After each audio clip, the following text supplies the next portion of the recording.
Welcome to my channel Medicos in Minutes and I am doctor Sheetal Gupta here. और आज today I am present with you a very interesting topic that is known as endometriosis. So what is endometriosis? Endometriosis means ectopic endometrium. The word ectopic indicates something outside from its normal place. जैसे ectopic pregnancy क्या होती है? Uterus को छोड़कर pregnancy का कहीं और हो जाना, that is known as ectopic pregnancy. Same way endometrium किसे बोलते हैं? The inner lining of the uterus, uterus की inner lining, and that is all depend on the hormones, specially the estrogen hormones. So if in case because of some hormonal imbalance, because of some estrogen, excess of estrogen, that is hyperestrogenism, ये endometrium का layer बढ़ेगा and ये endometrium अपने uterine cavity को छोड़ के बाहर निकल कर आएगा. अब बाहर निकल कर आएगा तो फैलोपियन ट्यूब से होते हुए ओवरीज के ऊपर आ सकता है, ब्लैडर के ऊपर आ सकता है, रेक्टम के ऊपर आ सकता है, आपके intestines, peritoneum and all that पूरे पेल्विक ऑर्गन्स में कवर कर सकता है. So that condition is known as endometriosis. That means the presence of endometrial tissue outside the uterine cavity. So okay, let's discuss in detail. So definition. So definition is occurrence of the ectopic endometrial tissue outside the cavity of uterus. So this is ectopic endometrial tissue. So now what are the sites? अगर बाहर आएगा तो कहाँ कहाँ जाएगा, तो उसको समझने के लिए let's discuss the anatomy of the uterus. See, uterus is, this is like uterus, that is retroverted uterus. Uterus के आगे this is bladder, urinary bladder, और पीछे से आती है आपकी रेक्टम, और ये आपके रेक्टम होके दिस इज एनाल कैनाल. इस तरह से pelvic, these three are the pelvic organs. Pelvis के अंदर रहते हैं जिसमें मिड में यूट्रस रहता है, पीछे से इंटेस्टाइन्स होती हैं, आगे से ब्लैडर होता है. एंड एज वी नो सारे ऑर्गन्स के ऊपर एक कवरिंग होती है जिसको कि हम बोलते हैं पेरिटोनियल कवरिंग. तो ये इंटेस्टाइन के ऊपर से होती हुई ये ऐसे पलट के यूट्रस के ऊपर आएगी, यूट्रस से पलटती हुई ये ब्लैडर वॉल के ऊपर आएगी और इससे पूरा कवर करेगी. So as you see in the diagram, इस तरह से ऐसे यहाँ पर दो पाउचेस बनते हैं. One pouch is between intestine and uterus and second is in between uterus and the urinary bladder. तो ये जो इंटेस्टाइन और यूट्रस के बीच का पीछे का पाउच होता है, इस पाउच का नाम होता है पाउच ऑफ डगलस और cul-de-sac. Okay, so this is the anatomy. अब इमेजिन करो कि अगर यूट्रस है, यूट्रस से ये साइड व्यूज में ये फैलोपियन ट्यूब्स हैं और यहाँ से ओवरीज हैं. तो जब ये यूट्रस, और इस तरह से अगर हम देखेंगे, ये फ्रंट व्यू है, अगर यहाँ से एंडोमेट्रियल टिश्यू ये जो था, ये जब बाहर आएगा तो सबसे पहले फैलोपियन ट्यूब से होते हुए कहाँ पर आएगा? ये यहाँ से ये ओवरीज के ऊपर आएगा. तो फर्स्ट सबसे पहले अगर एंडोमेट्रियोसिस होगी तो कहाँ होगी? Starting point might be the most common site is ovaries. तो पहला साइट हो गया ओवरी. सेकेंड, अब क्योंकि ओवरीज है यहाँ पर साइड से और यहाँ इंटेस्टाइन और बीच में क्या है, यहाँ पर ये हो रहा है पाउच ऑफ डगलस या कल डू सैक. तो सेकेंड एंडोमेट्रियोसिस का पॉइंट क्या होगा? दैट इज कल डू सैक, और यहीं से निकलता है आपका यूट्रोसैक्रल लिगामेंट, क्योंकि यूट्रस है और पीछे सैक्रम है, तो सैक्रम बोन और यूट्रस के बीच में होता है यूट्रोसैक्रल लिगामेंट. तो the first sight is most common ovary, second is the कल डू सैक और the pouch of Douglas including the uterosacral ligament. Third is the peritoneum overlying the bladder, क्योंकि अब जब यहाँ आ गया है तो ऑब्वियसली होते हुए यहाँ भी आएगा. सो this is peritoneum overlying the bladder, क्योंकि यहाँ से निकल के बाहर आ रहा है. तो थर्ड पॉइंट हो गया आपका site, that is peritoneum over the bladder. Fourth is यहाँ से जब पीछे जा रहा है तो यहाँ से आपके सिग्मोइड कोलोन पर भी आएगा, तो fourth site is sigmoid colon. Fifth is कि यहाँ से फिर ये पूरा बैक ऑफ द यूट्रस में जाएगा. नेक्स्ट, अब इनके ऑर्गन्स जब ये पूरे इन्वॉल्व हो जाते हैं, so these are the most common sites. ये वाइवा का फेवरेट क्वेश्चन होता है कि what are the important site. तो first is ovary, second is the cul-de-sac including the uterosacral ligament, third is the peritoneum overlying the bladder, fourth is the over the sigmoid colon, fifth is the back of the uterus and so on. Further इसके बाद कभी हम लैप्रोटमी करते हैं किसी patient की, जहाँ से इंसिजन देते हैं, ये उसके ऊपर डिपॉजिट हो सकता है. सो ओवर नेक्स्ट इज कि इन लैप्रोटमी स्कार के ऊपर हो सकता है. Next is in the tubal stump, in the tubal stump following the sterilisation operation. जैसे नेक्स्ट वीडियो में हमने बताया था कि जब हम सर्जरीज करते हैं और यहाँ से हम ये स्टरलाइजेशन ऑपरेशन करते हैं, ये दो तरह का बताया था. One is LTT, laparoscopic tubectomy, एक बताया था CTT, that is conventional tubectomy. Laparoscopy में हम जस्ट एक रिंग डाल के छोड़ देते हैं और कन्वेंशनल में हम इसे कट भी करते हैं. पहले बांधते हैं एंड देन कट करते हैं और दोनों एंड्स को अलग अलग कर देते हैं। तो जो ये स्टंप बचेगा काटने के बाद, इस स्टंप के ऊपर भी एंडोमेट्रियोसिस का डिपोजिशन हो सकता है। So it might be in tubal stump following the sterilisation operation, in the amputated cervix, अगर किसी कारण से आपने सर्जरी कर दी है तो उसमें सिर्फ सर्विक्स का स्टंप बचता है, उसके ऊपर डिपॉजिट हो सकता है। इन द स्कार मार्क, अगर गलती से बाहर की तरफ आ जाए तो vulva and the perineum, perineum किसे बोलते हैं, the area around the anal canal, area around anal canal, इसको बोला जाता है पेरिनियम। तो यहाँ पर पेरिनियम के आसपास पूरे में डिपॉजिट हो सकता है, वल्वा के आसपास हो सकता है। और सपोज कि अगर पेल्विक एंडोमेट्रियोसिस है आपको, जब ये पूरे में फैल गया है पेल्विस में, तो it can cause obstruction, most important, ये ऑब्स्ट्रक्शन कराएगा। अब ऑब्स्ट्रक्शन कहाँ कराएगा, तो ये इंटेस्टाइन में ऑब्स्ट्रक्शन कराएगा, तो पेशेंट को कॉन्स्टिपेशन की बहुत ज़्यादा प्रॉब्लम हो सकती है। अगर ये यूरेटर को ब्लॉक करेंगे, किंकिंग करेंगे, तो माइट भी हाइड्रोनेफ्रोसिस हो सकता है, पेशेंट को किडनी से रिलेटेड सिम्टम्स आ सकते हैं। So these are the most common site जहाँ पर एंडोमेट्रियल टिश्यू का डिपोजिशन हो सकता है। सो बाय दिस ओनली आप खुद समझ सकते हो कि जो सिम्टम्स आएंगे कितने वेरिड सिम्टम्स होंगे, कहीं एक जगह से सिम्टम नहीं आएगा, क्योंकि ये एंडोमेट्रियम पूरे उसमें जाके डिपॉजिट हो रही है। तो माइट भी यूरिन से रिलेटेड, किडनी से रिलेटेड, यूटीआई की तरफ पेशेंट आपको केस दिख सकता है। आपको ये इंटेस्टाइन में जब प्रॉब्लम्स होंगी तो पेट में मरोड़, अच्छा पूरे में एंडोमेट्रियम फैल रहा है, एंडोमेट्रियोसिस हो रही है, तो पूरे आपके पेरिटोनियम में एडिशंस हो रहे हैं। एडिशंस के कारण पेशेंट को क्रॉनिक पेल्विक पेन, नीचे के हिस्से पे हमेशा पेन बना ही रहेगा, and that too progressively increasing, धीरे धीरे वो पेन बढ़ता चला जाएगा। जैसे एंडोमेट्रियोसिस बढ़ती जाएगी पेन बढ़ता चला जाएगा। तो मोस्ट ऑफ द पेशेंट आपको बैक पेन की कंप्लेंट्स आते हैं, कई लोग आप डिस्टर्ब मेंसेस की कंप्लेंट से आते हैं, कई लोग बार बार फ्रिक्वेंट यूटीआई की कंप्लेंट से आते हैं, कई लोग बहुत बार आपके pain in the loin region जहाँ पर आपकी किडनीज होती हैं उसके पेन से आते हैं।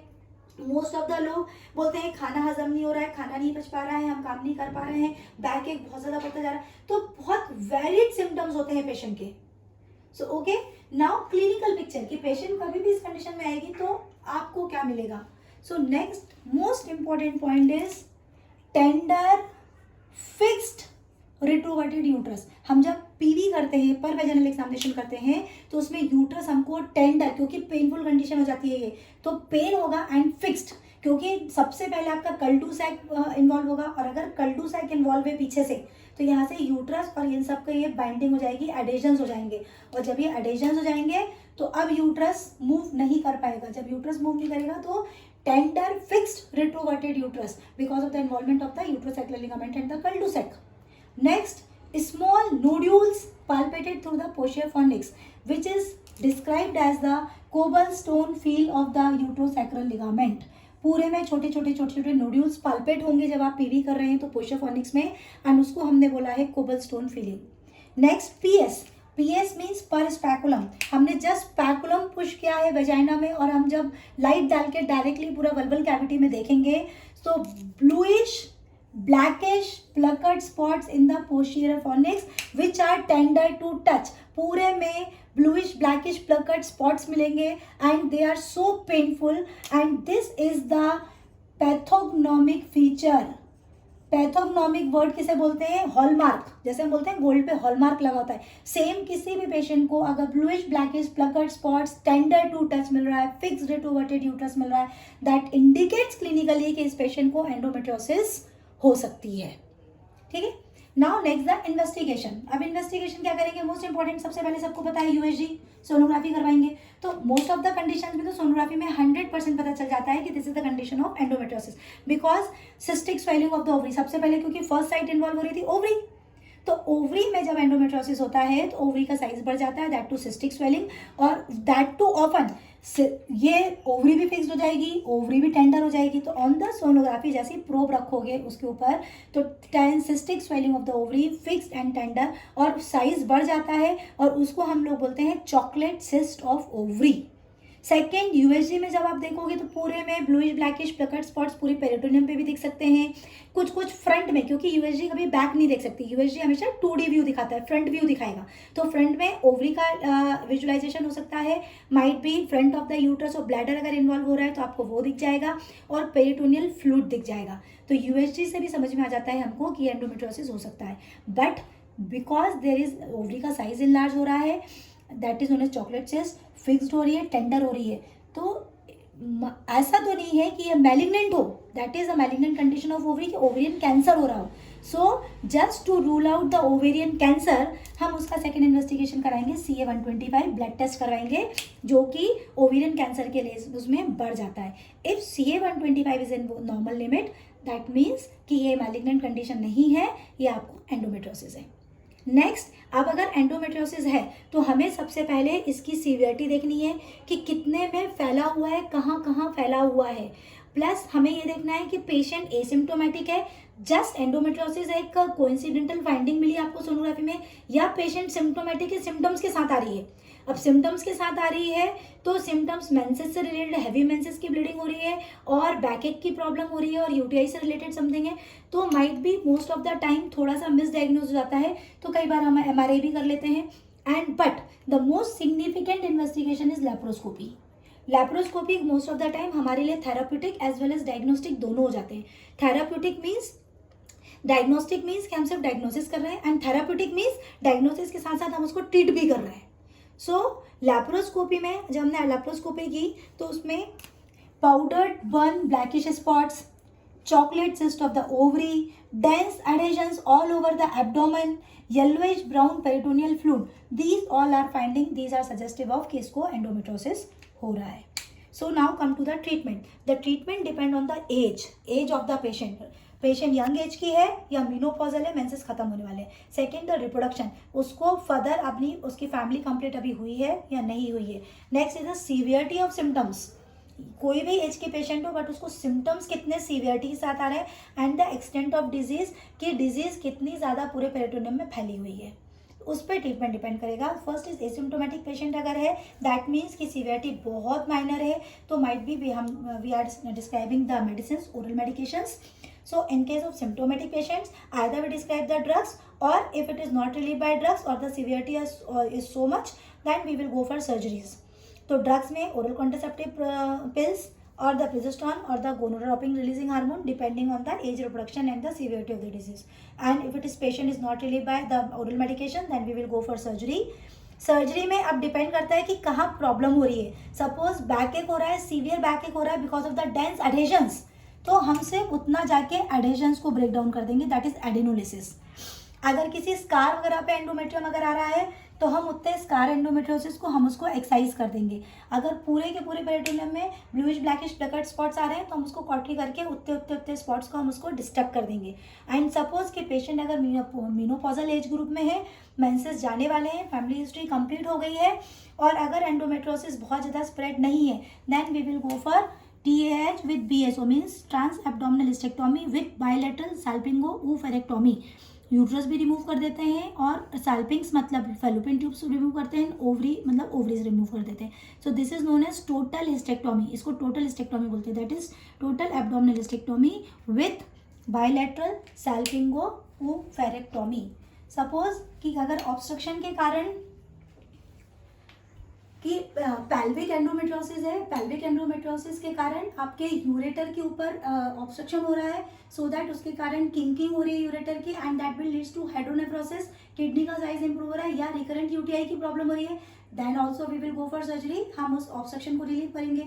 सपोज ऑब्स्ट्रक्शन जो हो रहा है वो आपके इंटेस्टाइन्स के ऊपर हो रहा है, एंड वहाँ से पेशेंट को रिकरेंट कॉन्स्टिपेशन या लूज मोशंस ऑल्टरनेटिंग प्रॉब्लम हो रही है, तो भी हम वहाँ से ऑब्स्ट्रक्शन रिलीव करेंगे. सो ये कंडीशन एक ऐसी है जहाँ पर depending on the severity of the disease हम इसकी ट्रीटमेंट डिसाइड करते हैं कि whether we will go for oral medications और we will go for surgery along with oral medications. Okay friends, तो this is all about endometriosis. Thank you. Please like and subscribe my channel if you like my videos. Thank you.